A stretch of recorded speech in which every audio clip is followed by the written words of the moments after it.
Let me sort of thank again Mary Klein, our own member who is also the diocesan archivist and has gotten a lot of this information together, the Justice and Outreach Committee for requesting this session, and then Rob and many other Cathedral members who saw an early version of this and gave me great feedback, including the fact that it was too much for one session, so we're going to be doing more than one. So why are we doing this? First of all, at the annual meeting earlier this year, members of the Cathedral really expressed a lot of interest in grappling with racism and holding educational forums on issues like this. This happens to be the 5th anniversary of Freddie Gray's death. Baltimore has struggled a lot since then. That event really uncovered a lot of the disparities within Baltimore that are still with us, that we're seeing in the middle of this current coronavirus crisis. And then at the same time, actually the Episcopal Church has been grappling with these issues itself. Mary Klein pointed out this 2006 resolution to me. This is where the Episcopal Church apologized for its complicity in slavery and its injury and the aftermath of slavery, asked for forgiveness, and urged every diocese to collect and document detailed information on the complicity of the Episcopal Church in the institution of slavery and the subsequent history of segregation and discrimination, and the economic benefits that the Church derived from the institution of slavery. And Mary told me that this was the resolution. The Maryland Diocese took this very seriously, and this is why she's been digging into this and bringing some of this information to light. Then the Maryland Diocese, just this past year, unanimously passed a resolution on reparations, committing to taking tangible actions towards racial reconciliation, fostering formational conversations around the understanding of reparations and other acts of racial reconciliation. So this discussion fits within this resolution passed just last year, and encouraging all congregations to examine how their endowed wealth is tied to the institution of slavery. And so I'm going to dive into a bunch of information. This is somewhat shocking, this is the kind of information that doesn't make it into the history books. It can be somewhat shocking and upsetting, and I'm going to encourage, I am going to try to present it with as much humility as I can, and I encourage other white folks on this call to also sort of recognize that as shocking and upsetting as this could be to us, just imagine how shocking, upsetting it is to be African American in this country. And because a lot of this goes to, who is this country created for, and who is it for right now? So I'm going to start out right at the beginning here with the creation of the colony of Maryland. 1632, Lord Baltimore received the charter for the colony of Maryland from the King of England. Many of you are probably aware of the 1619 project that the New York Times took on. We just passed the 400th anniversary of the first arrival of enslaved Africans to what would become the United States, Jamestown in Virginia. And so the idea of that was that was as formational for our country as our independence. And so in 1642 was when the first 13 enslaved Africans were brought to St. Mary's City here in Maryland. The first couple of decades, the legal status was somewhat unclear. Some enslaved Africans actually purchased their freedom. There were also a lot of indentured European servants in Maryland. So you had primarily enslaved African men in Maryland, and indentured European servants, many of whom were women. They were both treated horribly, apparently.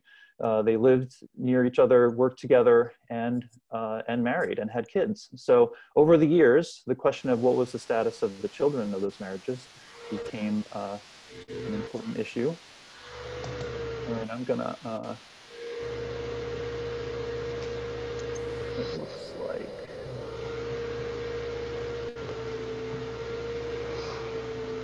we need to mute all.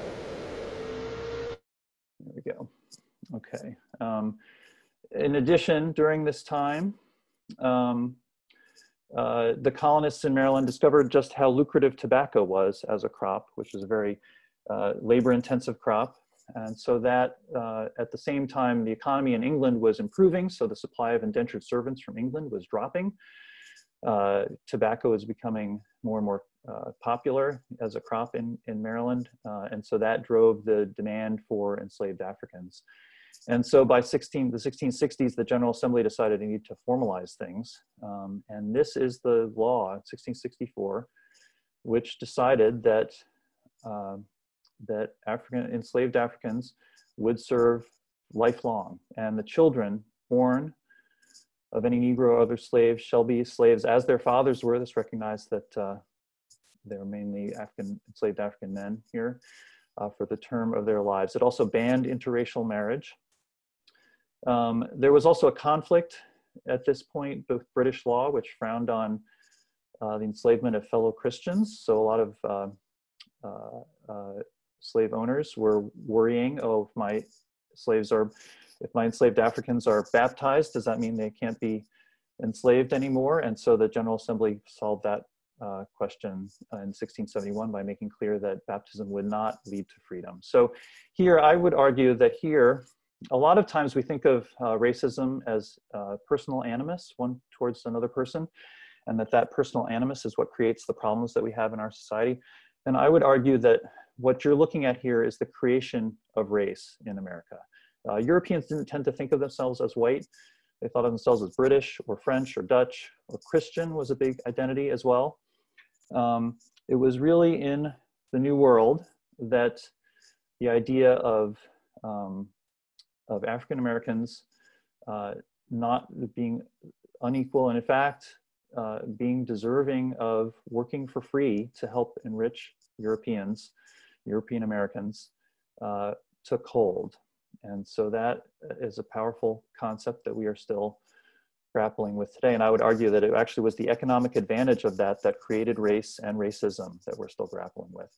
And if just to emphasize that it was a public policy decision in 1753, obviously when you create this ideology of inequality and undeservingness, the presence of free African Americans becomes a problem for your ideology. So in 1753, the General Assembly actually said, if you owned an enslaved African American, you couldn't actually free them on your own. You had to get permission from the General Assembly to do that.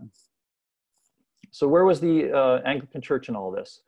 Lord Baltimore was Catholic, actually, but Anglicans gained power in the colony, and by 1692, the General Assembly actually made the Anglican Church the established church of the province. We were the official church. Anglican parishes served kind of as local government. They were able to tax the residents of their parish. And in fact, coins were scarce in the colonies, so many colonies used tobacco as currency. So the parishes taxed their residents tobacco grown by enslaved Africans. So you can see that the wealth of the Anglican Church in Maryland was literally built upon slavery.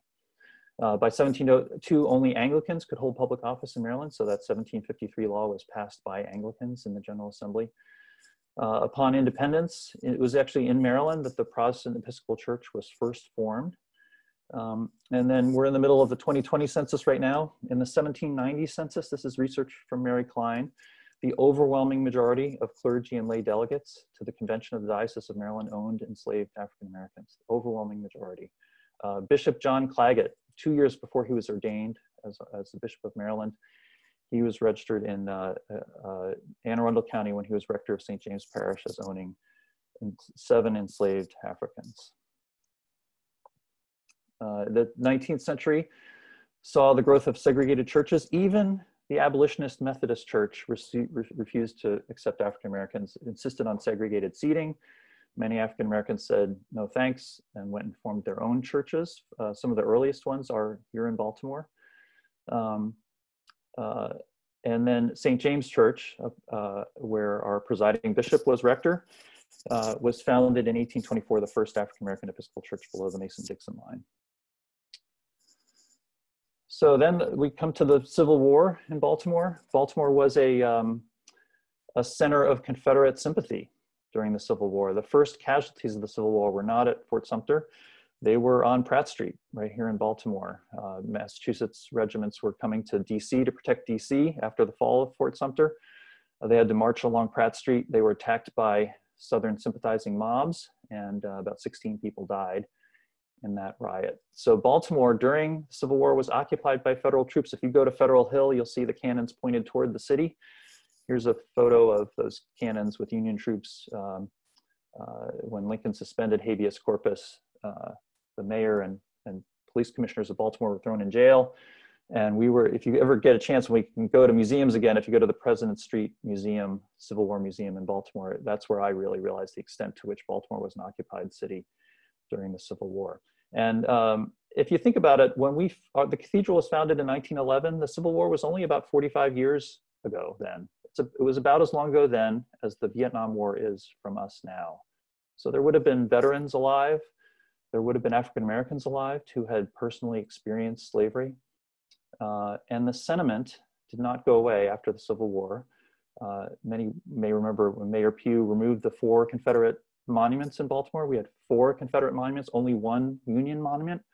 And a few years ago, I heard Father Gray Maggiano, the rector of Memorial Episcopal Church, speak. And he said that 3 of those Confederate monuments were really created by Memorial Episcopal Church. One of them was across Charles Street from our church, from the cathedral, in that little park across Charles Street.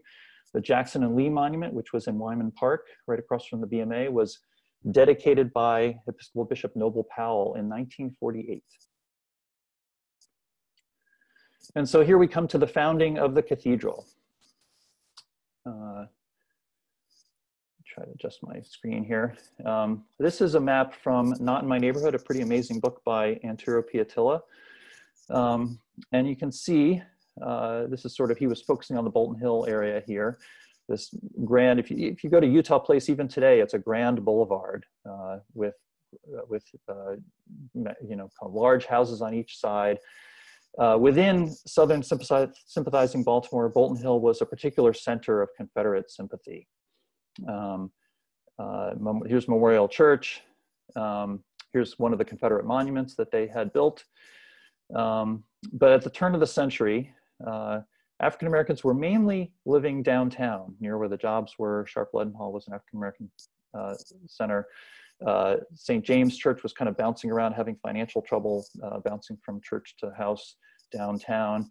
But in 1901, Johns Hopkins University announced that they were going to purchase the Wyman estate and move their campus up to Homewood. And African Americans began to gain access to this part of Baltimore, West Baltimore, where St. Barnabas Church was. These are our component churches. St. Barnabas Church was located here at Argyle and Biddle Street. St. George's Church was located up here on Division Street. And so you had in 1904, you had Bishop William Perrett, who built the cathedral, writing to the Standing Committee of the Diocese that the vestry of St. Barnabas Church, right here, Baltimore, finding themselves almost entirely surrounded by colored people whose numbers are steadily increasing, have determined, if possible, to sell their church and remove to some other part of the city. This is Mary Klein found this in the archives. And so this is as Black Baltimore was gaining access to this area. Pennsylvania Avenue would become the cultural hub of segregated Black Baltimore in the 20th century. This is when African Americans were gaining access to this part of the city. So St. Barnabas Church did sell their church to the Catholic Archdiocese in 1904. They then joined with St. George's Church to worship together up here on the Division Street Church. Right here, you can see a picture of that. And then this is getting close. Then St. George's Church sold their church in 1910, and that ended. They became the nucleus of the cathedral congregation.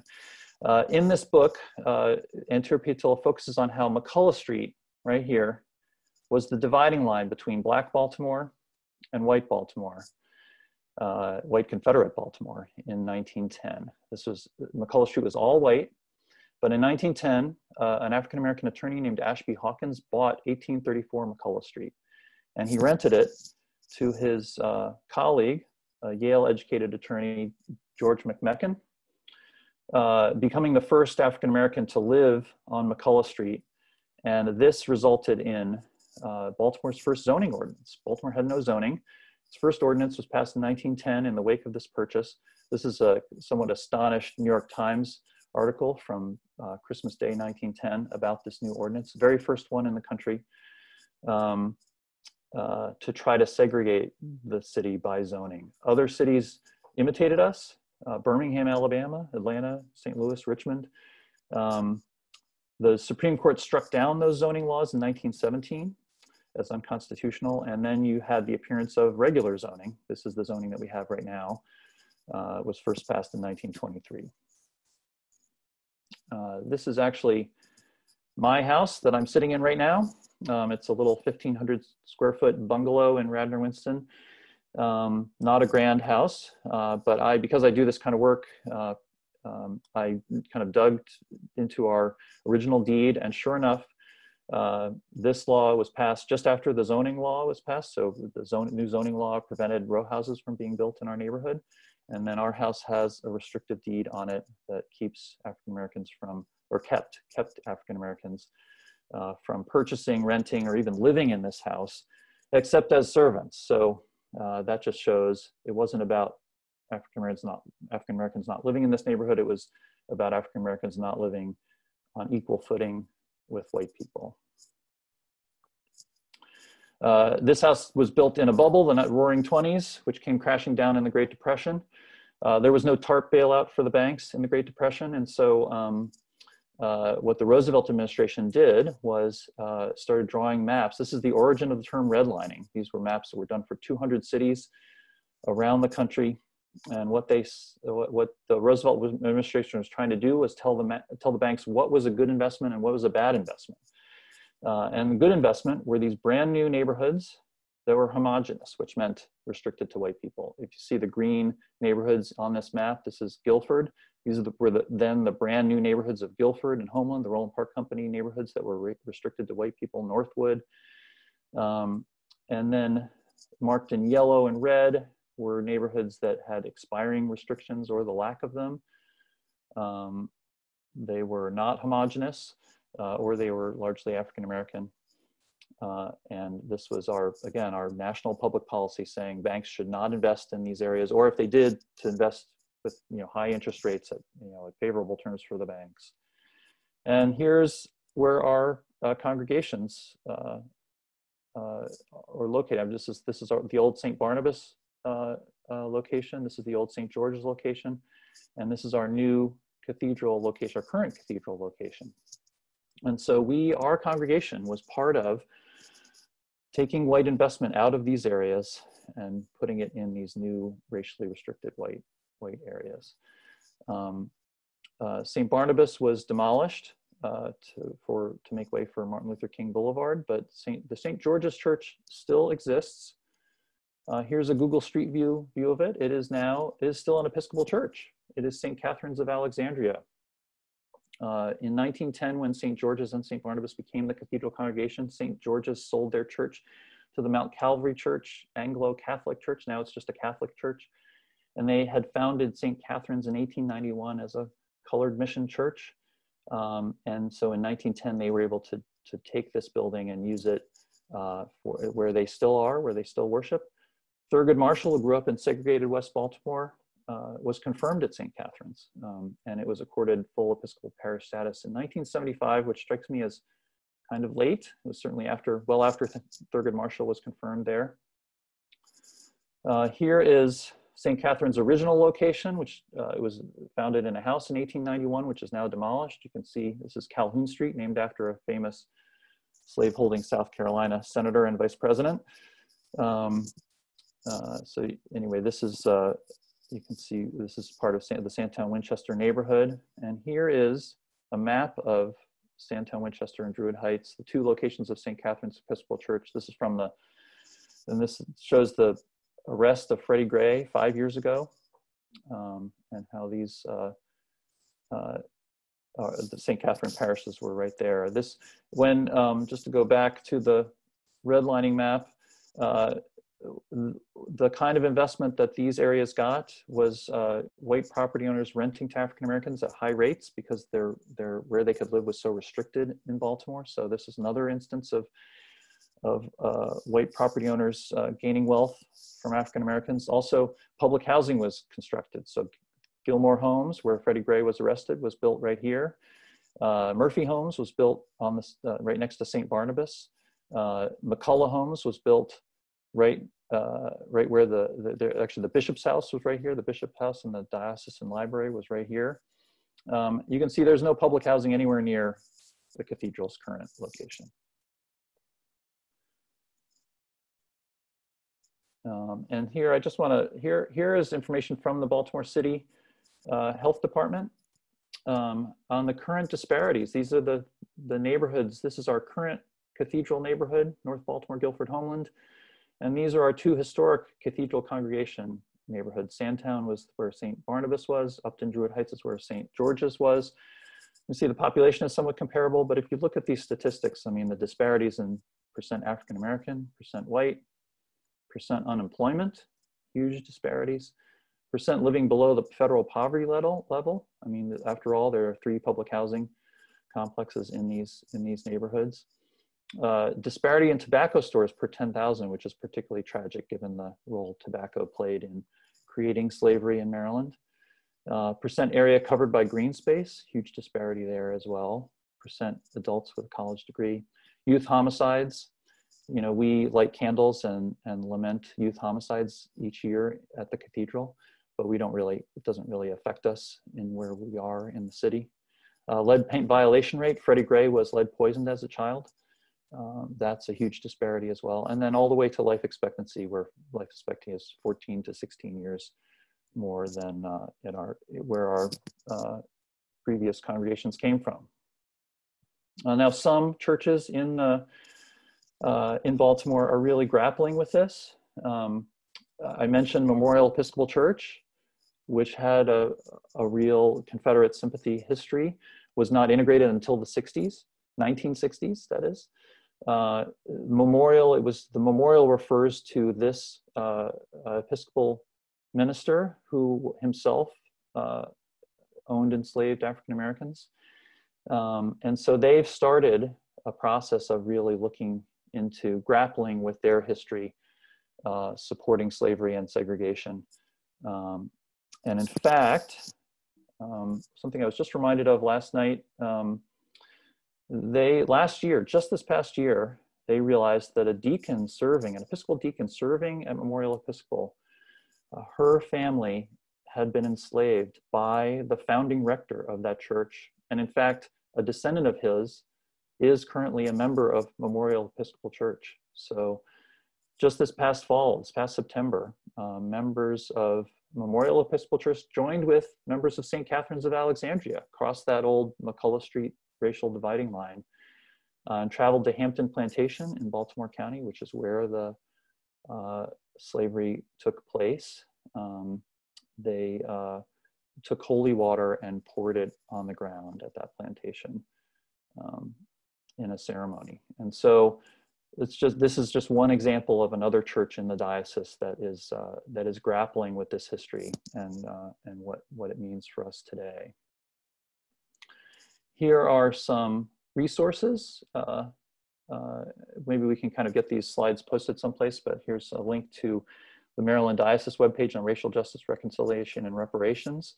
The diocese was scheduled at its May convention to consider a resolution on reparations specifically, this idea that there has been wealth gained at the expense of African Americans during the course of the Episcopal Church's history, and perhaps reparations are in order.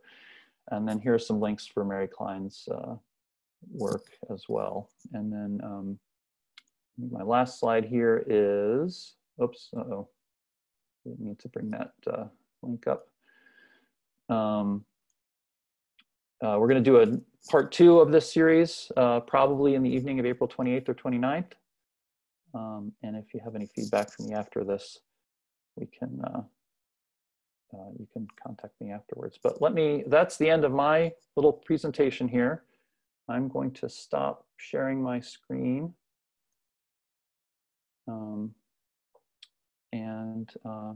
I'd like to, we can open it up to discussion. That's a lot. I threw a lot of information at you. That's a lot of slides, a lot of information that we don't tend to dwell on. As a church, we have a lot of historical documents. It's only recently, really after that National Convention resolution, I think, that we started really looking for this information. And so I know that's a lot, but I'm we have some time for discussion before we have to wrap up.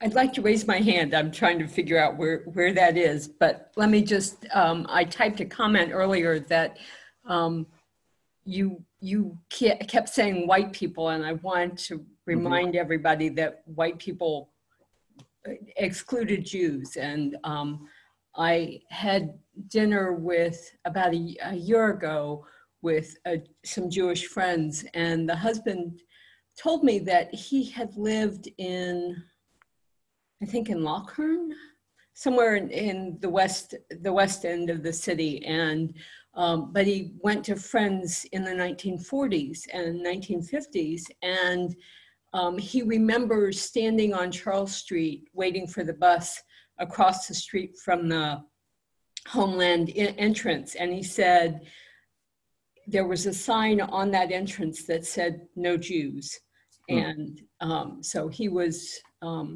You know, I think, you know, while I agree that our reparations need to be made about slavery, it's important for us to understand that there is that sort of middle layer of racism and that we need to deal with. And otherwise, some of you know that I've been working on Green Book studies, trying to identify buildings in Maryland that were listed in the Green Book. And Pennsylvania Avenue and Druid Hill Avenue were both two big areas of the city that had businesses that were listed in the Green Book. So I've been roaming around that part of town, getting photos and thinking about what those businesses mean. But the question then becomes, you know, how does that play into helping other people understand how those, you know, Druid Hill Avenue has some very nice places, or, you know, blocks around, say, the YMCA. But, you know, there are other blocks that are pretty devastated, and you showed where, you know, was it McCullough Street or Calhoun Street, where St. Catherine's of Alexandria began. Yeah. I don't know how to raise my hand either. Yeah, guys, folks, just go ahead and unmute yourself and try to. And so, what we're going to Betsy and then Mark. How about that? Yeah. I don't know what the Green Book is. Oh, okay. The Green Book was the guide to businesses for African Americans. It got its start in 1936, and it listed businesses in all 50 states, Mexico, Bermuda, Jamaica, Canada, that were open and would serve African Americans. It was hotels, restaurants, hairdressers, barbers, dry cleaning services. Even I think there in Chicago there were auto dealers, and in maybe under segregation, it was, you know, if you were traveling and you were African American, there were all kinds of establishments where you could not go to the bathroom or get food or stay, and so the Green Book was a way for traveling African Americans to know where they could stop and get service. Okay, I think I have heard of that now that you mentioned. I think there was a movie all about that. Yes. Yeah. Okay, thank you. Mark? Dan, yeah, I have a question. I was very struck by the slide that you put up, looking into the lease history of your own property. I know that we live in Idlewild, and the community here has been doing similar research. It kind of raises the question, this project that you and the committee have presented lays out a lot of detail showing sort of the connections of the cathedral to these historical patterns. We can't be the only institution that is in that same situation in Baltimore City and in that area. To what degree are we connected with others who are going down this same path, other churches and communities that are have recognized the issue and the history of it, and then are kind of looking forward to the next step, which is this question of, call it reparations, call it kind of mitigation, call it something to kind of deal with the historical impact.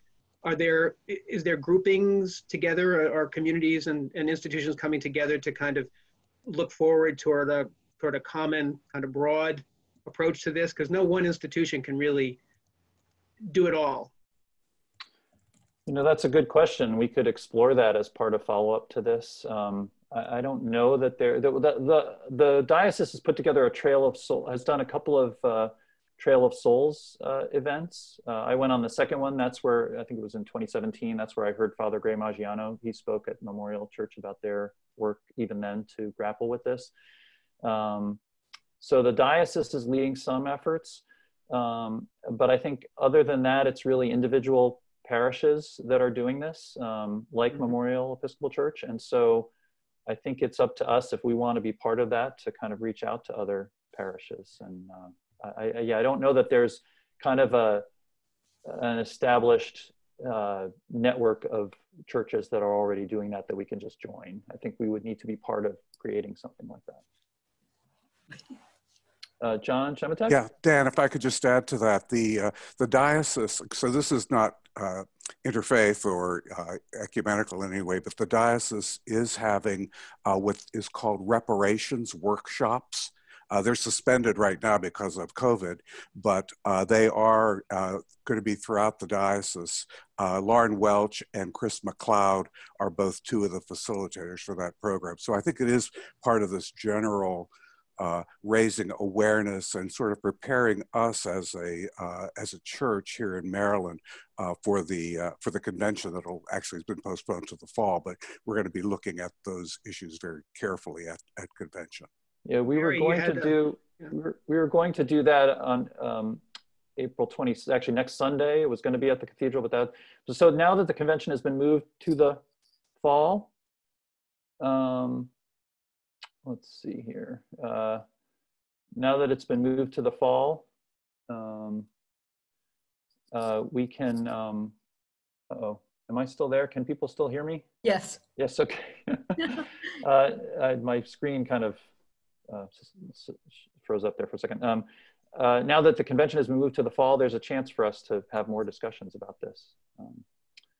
Let's see, Jim?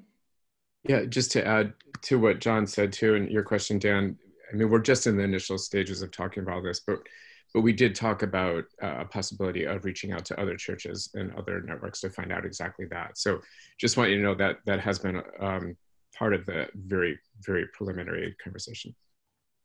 Yeah, we've talked about reaching out to St. Catherine's of Alexandria. We don't really have a relationship with them at all, even though that they worship in a church that was one of our component churches. That to me is like the coolest building ever. And I really want to I want to go inside and see it. But one of the questions I had was about its condition, because as I looked, I could see that up in the bell tower, it looked like there was some damage. And I'm wondering if making grants to some of those churches for repairs to their building. I mean, I know the Diocesan Property Committee has money, but above and beyond that, is there, and you said that one of the questions was that for reparations was looking at how endowed wealth had been gained through slavery. But, could we be like, make money available to them to establish their churches on a sounder financial footing and make sure their buildings are in good shape? Although as I'm saying that, I'm thinking about, how we're trying to raise money to fix the plaster in our building. So, yeah. Well, those are the kinds of things we can think about as we go along. Mary, did you have something as well? Yeah, I want to commend you for your long view and showing how racial structures are baked into the whole society. It's not a matter of individual acts of racism, but the whole structure supports a great difference.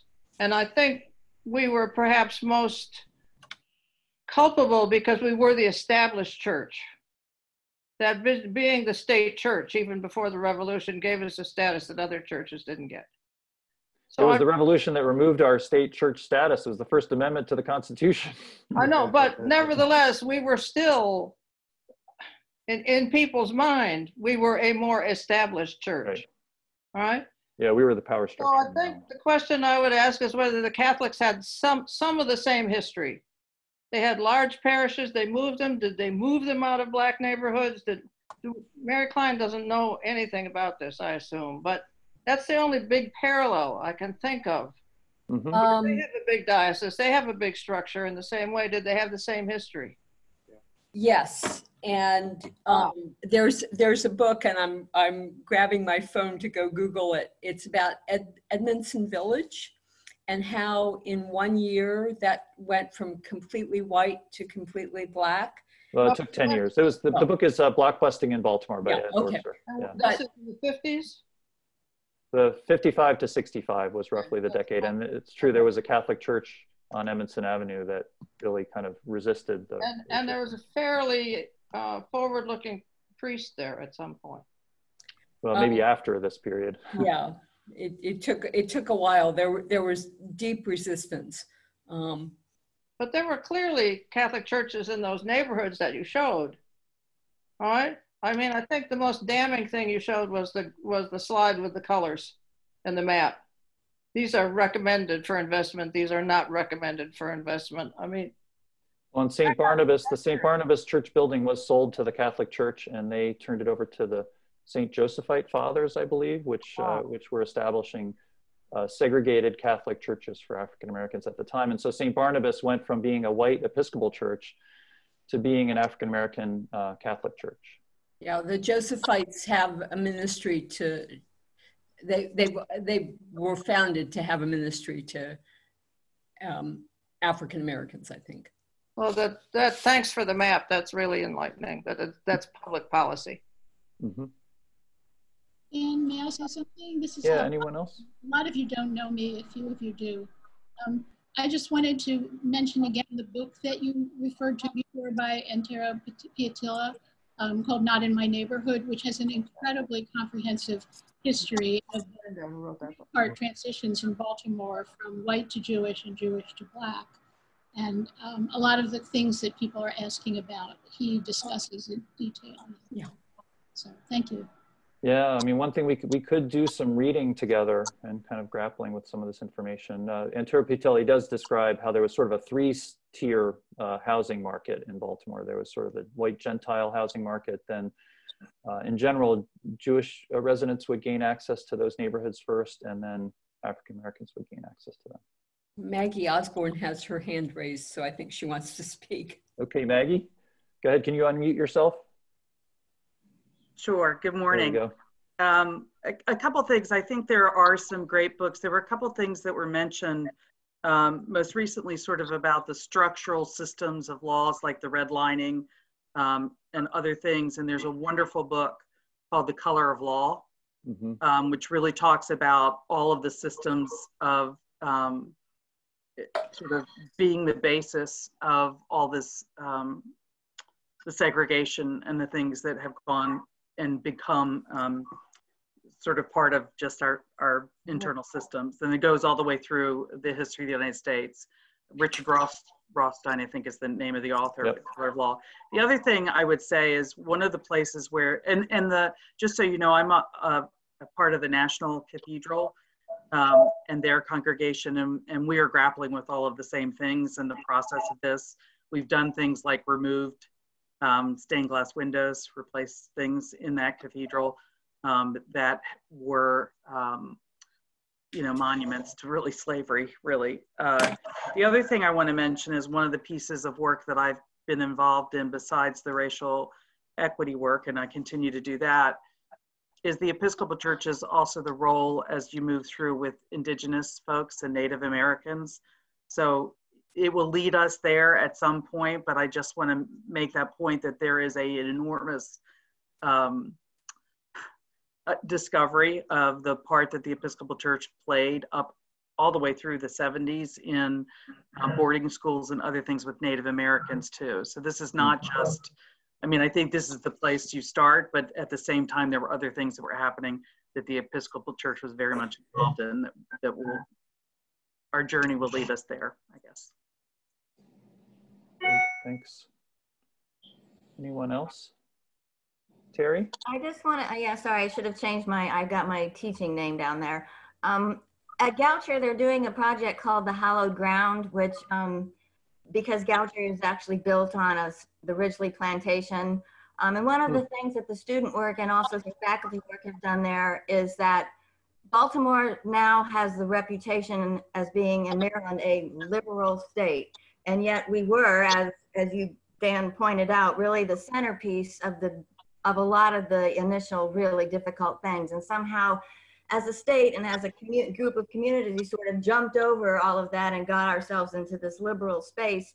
And I'm not even trying to talk about politics, and that we need to be able to go back and revisit the fact that, you know, sitting down the street from me were these things. And I don't know, Dan, I live in the same community you do, and you probably maybe remember Frances, who was living at the end of our street, and we fed her for a long time. She was a Black woman who had been brought over from the Eastern Shore to basically be as a servant for a dentist and his family who lived in that home, which is how she was able to live in that home. She died probably, I don't know, 10, 12 years ago. Yeah, sometime in the 2000s. Right, but at any rate, you know, I was astounded when I heard that I didn't originate in Maryland. So I think we need to consider our sort of liberal selves in terms of what we do consider in our background. Yeah, Joanne, you were going to say something, I think. Yeah, takes it a little bit of a different direction, but I'm new to Baltimore, and in my first couple of months here, I didn't actually get to the cathedral until the end of December. And in the first months that I was here, I was visiting various churches, Episcopal churches in the Lauraville area where I live. And, you know, they were either Black churches or they were white churches. It was so clear, and it puzzled and troubled me why they were so segregated as you know, congregations. So I'm just throwing that out there for general observation and discussion. Betsy Stocksdale, I think you had raised your hand. Yeah. Do you want to? We're running a little short on time, but Betsy, did you want to say something? Or? Yes, sorry, I had to turn the mic on. Excuse me. Thank you so much for doing this. Has it been recorded, and how can I get the book or the slides that you presented? Because I had to come in late, I had to reboot my computer, and I missed a lot. Plus, I would like to reread those slides because it went faster than I could truly absorb it. Yeah, it was a lot. We are recording this session, so we will make it available for folks if you want to see it again. And then I think we can figure out some way to get slides to folks. And I would really also love to form a book club based around the book that you mentioned. Dan? If I could say, I want to pick up something that Terry said about Maryland being both a liberal state and then having this history. One of the most important, unique features of Maryland history is what it meant to be a border state. Because we get pulled in several directions. If you lived in Alabama, you knew how to behave. If you lived in New York, you knew how to behave. People in Maryland were absolutely torn in different directions, and both those directions were powerful. So it put us into sometimes a kind of schizophrenia that other states didn't have. It's really important to see our whole history as a state through that lens, because we could go, the Confederates lost the war but won the peace. They came back and became all the civic officials in the late 1860s. I think that legacy of division, of being both a strongly liberal state with a very divided history. I mean, at the same time, the most famous Marylanders are Black people. This is Thurgood Marshall and Frederick Douglass and Harriet Tubman are the most famous of Marylanders. that tension in who we are and where we came from is palpable all the way through. So I think Terry's exactly right for bringing up that point, which gives us, sometimes that tension is creative.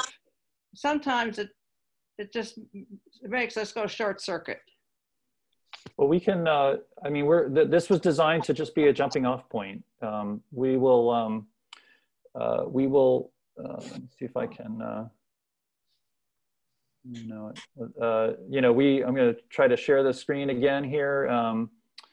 And we are going to try to do a part two. Stay tuned for when this will be scheduled. We're thinking, I know Rob Bolter and Bob Eloff want to participate in these and they're not able to at 10 o'clock on Sunday morning. So we're going to try to do this in the evening sometime. So stay tuned for part two. Feel free to email me or call me if you have other feedback, and we'll work to have more discussions following up on this. So I think we should probably wrap up. Is that right, Sarah? Thanks everybody for joining. This is, we've gotten things going. Thank you. This was great. Yeah. Thank you. Thank you, Dan. Thank you, Dan. All right. Yeah. See you Good week. Take care, Thank you, everybody. Dan. Thanks. Okay. Bye, everyone.